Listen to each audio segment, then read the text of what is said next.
কক্সবাজারের রামু উপজেলার হিমছড়িতে একটি রিসোর্টে হামলার ঘটনায় নেতিবাচক প্রভাব পড়েছে স্থানীয় পর্যটন শিল্পে।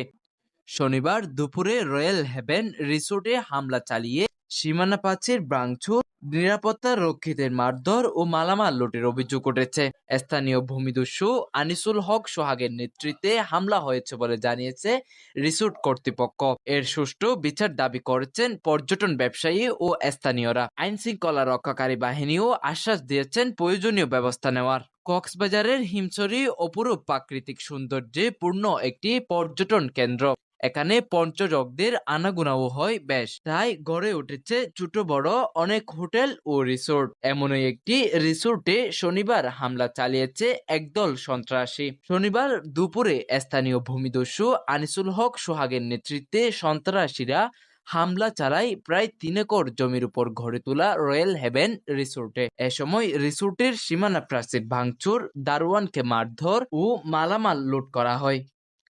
50-60 জন লোকজন নিয়ে এসে কিছু দা, ছুরি, হামার আর কিছু আপনার হাতুড়ি নিয়ে আমাদের এই মারমেড ইকোরিসুডের এই যিনি এমডি আছেন আনিসুল হক সোহাগ, ওনার নেতৃত্বে এখানে ওরা এসে আমাদের দেওয়াল ভাঙাভাঙি শুরু করে। তখন আমরা যখন প্রতিবাদ করি, তখন বাধা দিতে যাই, তখন আমাদের উপর চড়াও হয়ে ওরা আমাদের গায়ের উপর হাত তুলে আমাদের মারধর করে, আমাদের মোবাইল কেড়ে নেয়। দুপুরে স্থানীয় ভূমিদস্যু আনিসুল হক সোহাগের নেতৃত্বে সন্ত্রাসীরা হামলা চালায় প্রায় 3 একর জমির উপর গড়ে তোলা রয়্যাল হেভেন রিসোর্টে। এ সময় রিসোর্টের সীমানা প্রাচীর ভাঙচুর, দারোয়ানকে মারধর ও মালামাল লুট করা হয়। ক্ষতি করা হয় 8 লাখ টাকার মালামাল।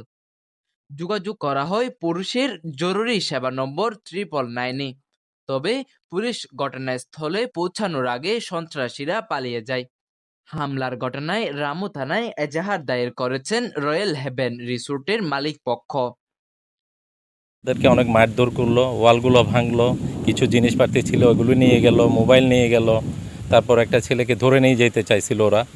কিছু লোকাল এখানকার যারা অনেক মাস্তানি করে, যাদেরকে নিয়ে তারা সোহাগ সাহেব বলে যিনি, উনিই তাদেরকে মেনটেন করে আর কি। সো বিভিন্ন জায়গাগুলো নিয়ে ওনাদের ডিস্টার্ব নাকি কন্টিনিউ থাকে এগুলি। তো আমাদেরকে প্রপোজাল দিয়েছিল যে কি তাদেরকে জায়গাটা তাদেরকে দিয়ে দিতে, মানে তারা কিনে নেবে। তো এটাতে আমরা রাজি নাই, যেহেতু আমরা প্রজেক্ট করব, আমরা চিটাগংয়ের থেকে আসতে এখানে ইনভেস্টমেন্ট করব। এই জায়গায় এসে কিন্তু তারা দেখতেছি যে কি এখানে আমাদেরকে প্রজেক্টটা করতে দিচ্ছে না।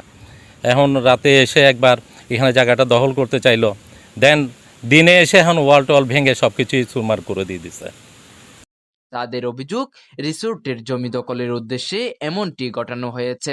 প্রকাশ্যে ভূমিদস্যুদের এ ধরনের সন্ত্রাসী কার্যকলাপে ভীত পর্যটন ব্যবসায়ী সহ স্থানীয়রাও। পর্যটন শিল্পের উপর প্রভাব ফেলবে। আমি একজন স্থানীয় কক্সবাজারের বাসিন্দা হয়ে আমরা চাই এখানে বাইরের ইনভেস্টর ইনভেস্ট করুক। আমি বলবো প্রশাসনকে এই ভূমিদস্যু যে হোক, এই ভূমিদস্যুর সঠিক বিচার আমরা চাই। এমন অপকর্ম বন্ধে প্রয়োজনীয় ব্যবস্থা গ্রহণের দাবি জানিয়েছেন তারা। রিসোর্টে হামলার ঘটনায় জড়িতদের বিরুদ্ধে ব্যবস্থা নেওয়া হবে বলে জানিয়েছেন রামু থানার কর্মকর্তারা। Desk report, CBC news, Cox's Bazar.